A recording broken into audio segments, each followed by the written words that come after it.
If you are responsible for writing IEP goals and you are absolutely pulling your hair out because you don't know how to do it the right way, then just give me a couple minutes of your time and I'm going to share something with you that is going to make your life substantially easier.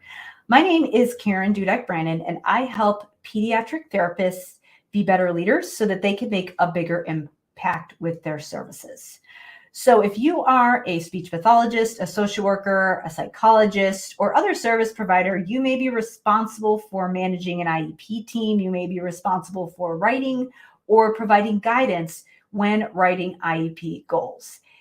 I am a speech pathologist myself. I mentor a ton of other therapists. And this is a question that I get all the time. People are always asking me about how to write good goals.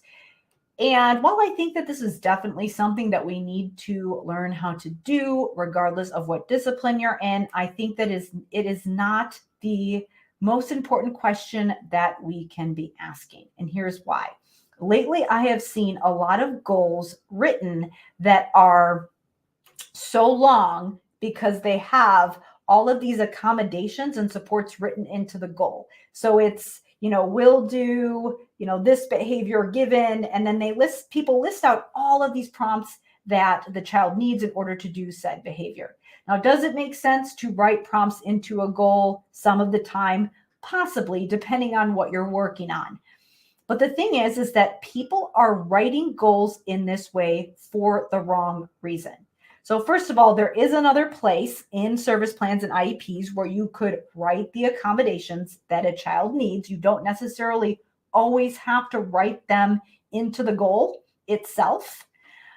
And the other thing is that if you don't have buy-in from your team, it does not matter what you've written in that goal. That child is not going to get those accommodations and supports. It doesn't matter how many you cram into that goal.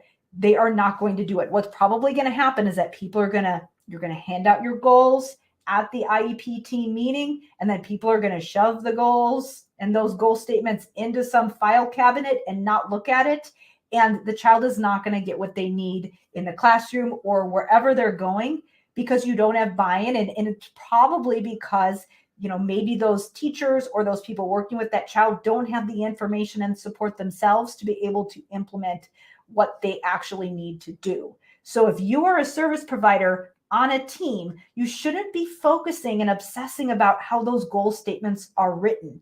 Yes, make sure that you do them right and then move on and focus on being a good team member and being a good leader and making sure that all of those people on the IEP team have the support and feel empowered to actually implement all of those strategies that they need to actually provide those supports. If you don't do that, it does not matter what those goal statements say. That child is not going to get the support. And if you do have those things in place, you could have a goal that has none of those things in there, and that child is still going to get the support that they need.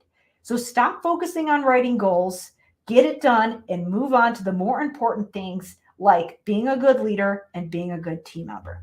Now, if you are a school therapist, I know that sometimes it can be really hard to collaborate and build relationships. It can be hard to think of yourself as a leader because you might be overworked yourself. You might not feel like you have enough time to be able to do it.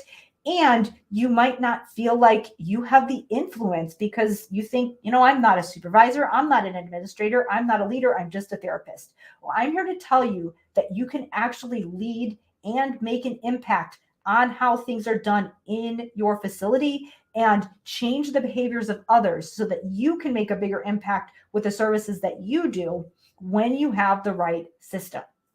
So I was a school SLP for 14 years, and there were many times when I had to think about how to change the behaviors of other people or get buy-in from my administrators so that I could get different initiatives pushed forward. And I was actually able to change protocols and practices in my building time and time again so that I could feel good about the way that I showed up to work and served my caseload.